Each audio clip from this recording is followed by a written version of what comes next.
Hey, church. The world watches what Christians do in the middle of pandemics.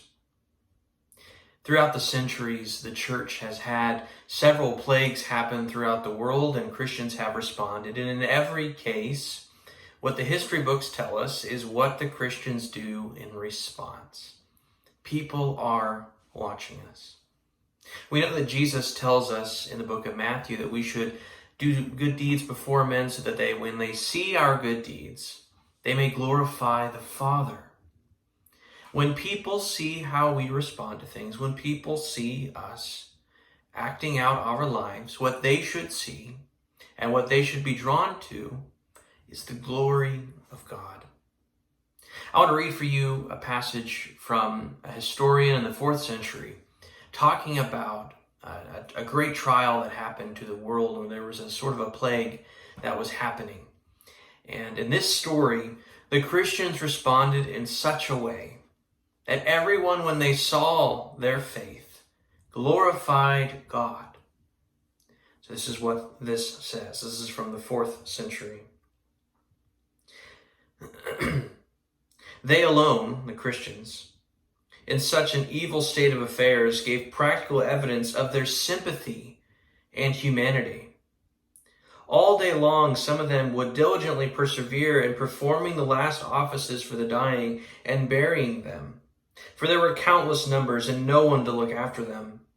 And while others would gather together in a single assembly, the multitude of those who throughout the city were wasted with famine, they distributed bread to them all, so that their action was on all men's lips, and they glorified the God of the Christians, and convinced by the deeds themselves, acknowledged that they alone were truly pious and God-fearing.